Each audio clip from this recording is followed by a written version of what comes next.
Bon dimanche, mesdames et messieurs, bonsoir. Merci de nous rejoindre pour cette nouvelle édition de la rédaction. Voici les titres de ce journal. C'est l'image du jour, celle du semi-marathon de Tripoli au Nord-Liban. Ils étaient plusieurs milliers à participer à cette course placée sous le signe du droit à la vie. Coup d'envoi de la campagne de nettoyage des plages et du littoral libanais, une initiative placée sous le haut patronage du président Slimane. Objectif, sensibiliser la population à l'éco-citoyenneté. La campagne électorale pour la présidentielle du 3 juin a débuté ce dimanche en Syrie, un scrutin d'ores et déjà dénoncé comme une farce par l'opposition et ses alliés. Et en Ukraine, les pro-russes ne cèdent pas aux pressions des autorités de Kiev. Ils organisent ce dimanche 11 mai un référendum sur l'indépendance des républiques autoproclamées de Donetsk et de Lugansk. C'est l'image du jour, celle du semi-marathon de Tripoli au Nord-Liban. Ils étaient plusieurs milliers à participer à cette course organisée sous le haut patronage du ministre de la Jeunesse et des Sports, Abdelmotleb Hennaoui, en collaboration avec la municipalité de Tripoli et la Banque de la Méditerranée. Cet événement sportif était placé sous le signe du droit à la vie. Sur la ligne de départ, on note notamment la présence de plusieurs députés et personnalités locales, ainsi que celle du ministre de la Justice, Achraf Rifi, qui a annoncé la mise en place d'un projet de développement économique et social pour la ville portuaire qui a été secouée ces derniers mois par des violences interconfessionnelles liées au conflit syrien. Des heurts qui ont fait des centaines de morts et des milliers de blessés. La saison estivale approche à grands pas. Des dizaines de personnes, dont beaucoup de jeunes, mais aussi des officiels, ont participé ce dimanche à la campagne de nettoyage des plages et du littoral. Une initiative placée sous le haut patronage du président de la République, Michel Slimane. L'opération a débuté ce matin à Saïda, au sud Liban. L'occasion pour les organisateurs d'effectuer une campagne de prévention et de sensibilisation auprès de la population à l'éco-citoyenneté, c'est-à-dire les droits et les devoirs de l'éco-citoyen vis-à-vis de l'environnement.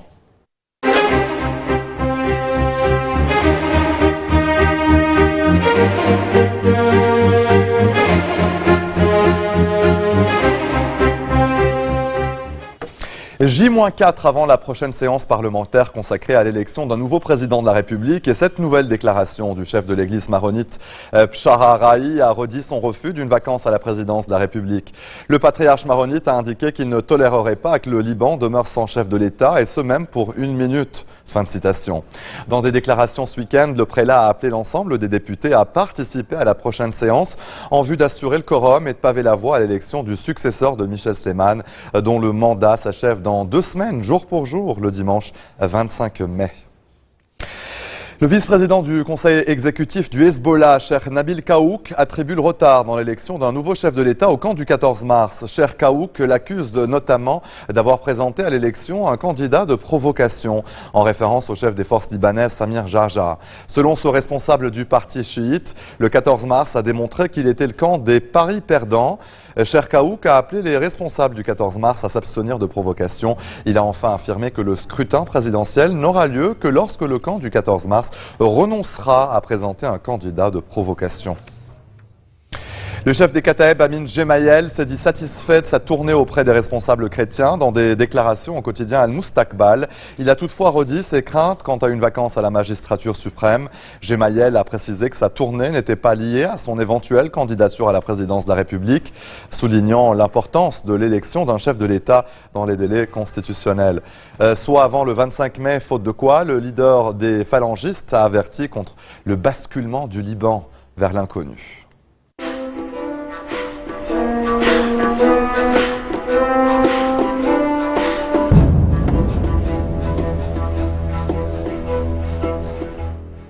La campagne électorale pour la présidentielle du 3 juin en Syrie a débuté ce dimanche. Le scrutin, d'ores et déjà dénoncé comme une farce par l'opposition et ses alliés, se déroulera uniquement dans les territoires contrôlés par le régime, dans un pays ravagé par 3 années de conflits sanglants.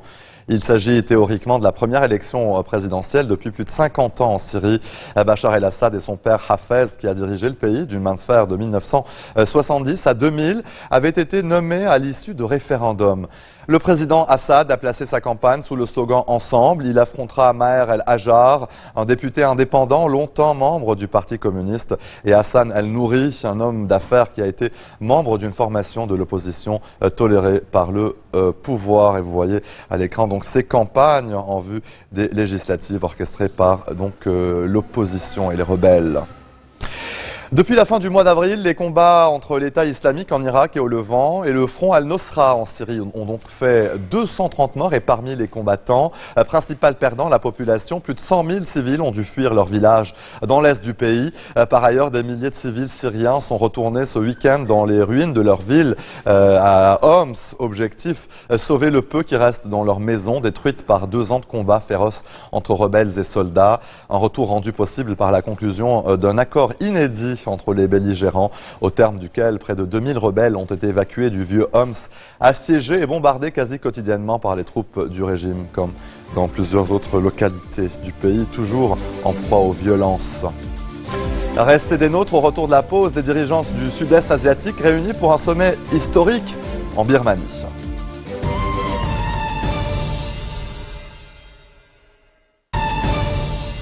Retour sur le plateau de l'info. En Ukraine, les pro-russes n'ont pas cédé aux pressions des autorités de Kiev et de la communauté internationale. Ils organisent ce dimanche 11 mai, comme ils l'avaient prévu, un référendum sur l'indépendance des républiques autoproclamées de Donetsk et de Lugansk. Quant aux partisans de l'Ukraine unis, ils boycotteront le scrutin. Les services de sécurité ukrainiens disent avoir saisi dans un coffre de voiture plus de 100 000 bulletins avec la case « Oui » déjà cochée. Les tensions sont fortes la nuit dernière et ce matin aussi, les combats ont repris entre forces ukrainiennes et rebelles pro-russes dans la périphérie de Slaviansk. 2 soldats ukrainiens auraient été blessés selon les médias locaux. Allez, en bref, dans le reste de l'actualité, les dirigeants du sud-est asiatique réunis pour un sommet historique en Birmanie, symbole du retour de l'État paria sur la scène internationale en pleine crise entre le Vietnam et la Chine, dont les velléités territoriales suscitent l'inquiétude jusqu'à Washington. 1 millier de personnes ont manifesté devant l'ambassade de Chine à Hanoï. Ils accusent Pékin de voler le pétrole vietnamien. Et François Hollande entame ce dimanche une tournée dans les pays du Caucase du Sud. Première étape, l'Azerbaïdjan. Le président se rendra ensuite en Arménie, en Géorgie. Un voyage délicat qui intervient le jour même du référendum d'indépendance tenu dans l'est de l'Ukraine. François Hollande, qui a rencontré ce week-end Angela Merkel, la chancelière allemande, compte privilégier une diplomatie économique lors de cette visite dans le Caucase. Les Lituaniens élisent leur président ou présidente. Dalia Grybauskaitė est la grande favorite. La présidente sortante pourrait même être réélue dès le premier tour ce dimanche. Comme en 2009, les sondages l'accréditaient de plus de 50% des intentions de vote. Encore faut-il que le taux de participation dépasse les 50% dans ce pays de 3 millions d'habitants.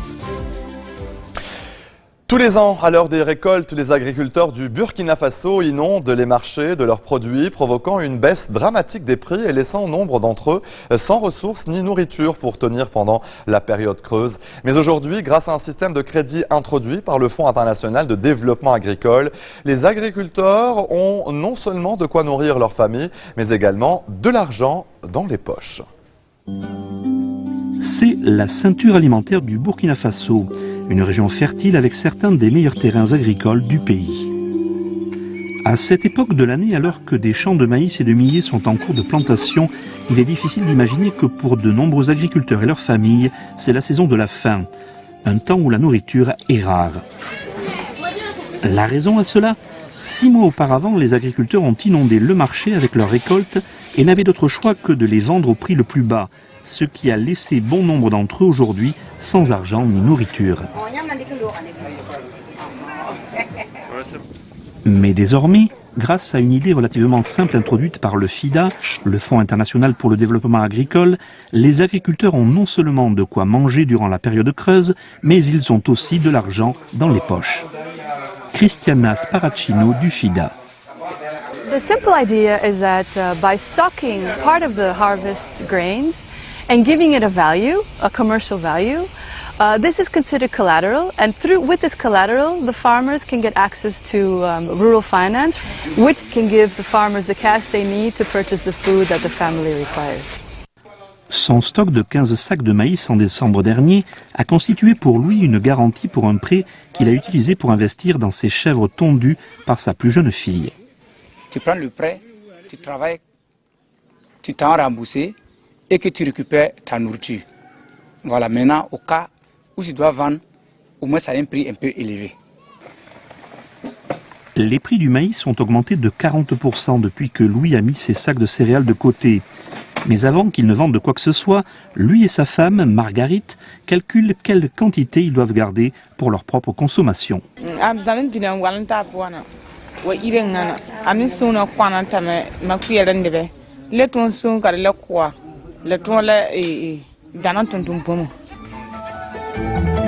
Le projet d'entrepôt de crédit est dirigé dans le village de Louis par une coopérative régionale d'agriculteurs qui a déjà mis en place 23 entrepôts assistant plus de 2500 agriculteurs. Félicité Cambou est directrice de la coopérative. Aujourd'hui, elle est à Poulet-Bazinkyo pour convaincre plus d'agriculteurs d'adhérer au projet. Il y a des familles, ce n'était pas facile. Avant le warrantage, à l'heure actuelle, il faut travailler au champ et à midi ou le soir, tu ne sais pas où aller manger. Ou tu manges un seul repas le soir, ou carrément, il y a d'autres qui attendent 2 jours avant de manger. Donc le crédit du même coup, ça occupe la famille et ça fait augmenter le revenu de la famille.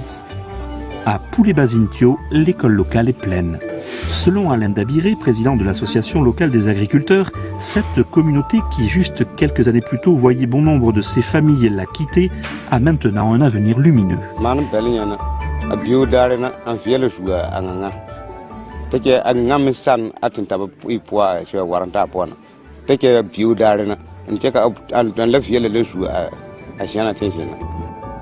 Au Burkina Faso, le projet d'entrepôt de crédit du FIDA est mis en œuvre par l'ONG italienne CISV et est financé par le gouvernement italien.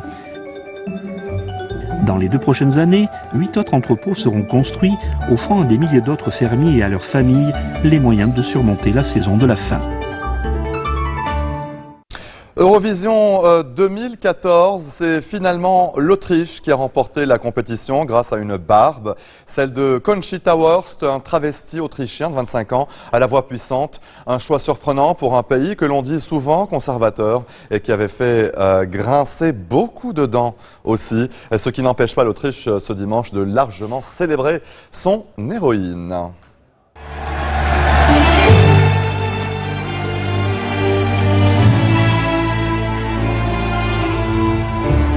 Waking in the rubble, walking over glass. Neighbors say we're trouble, well the time has passed. But you're my flame. Go about your business, act as if you're free. No one could have witnessed what you did to me. 'Cause you wouldn't know me today. And you have got to see, to believe. From the fading light of light, rise like a phoenix out of the ashes, seeking rather than vengeance, retribution. You were one. Once I'm transformed, once I'm reborn, I'll rise up to the sky. You threw me down, but I'm gonna fly. Rise like a phoenix out of the air. Et c'est sur ce rythme que l'on se quitte. Voici tout de suite le rappel des titres qui ont marqué l'actualité de cette journée. Et au Liban, c'est l'image du jour, celle du semi-marathon de Tripoli, au nord du Liban. Ils étaient plusieurs milliers à participer à cette course placée sous le signe du droit à la vie. Coup d'envoi de la campagne de nettoyage des plages et du littoral libanais, une initiative placée sous le haut patronage du président Slimane. Objectif, sensibiliser la population à l'éco-citoyenneté. La campagne électorale pour la présidentielle du 3 juin a débuté ce dimanche en Syrie. Un scrutin d'ores et déjà dénoncé comme une farce par l'opposition et ses alliés. Et en Ukraine, les pro-russes ne cèdent pas aux pressions de Kiev et de la communauté internationale. Ils organisent ce dimanche un référendum sur l'indépendance des républiques autoproclamées de Donetsk et de Lugansk. Merci de votre attention. Retrouvez-nous tous les jours à 16h40 heure de Beyrouth. Vous pouvez également nous suivre en ligne sur notre site web ou en téléchargeant notre application mobile. Excellente soirée à toutes et à tous et bon début de semaine.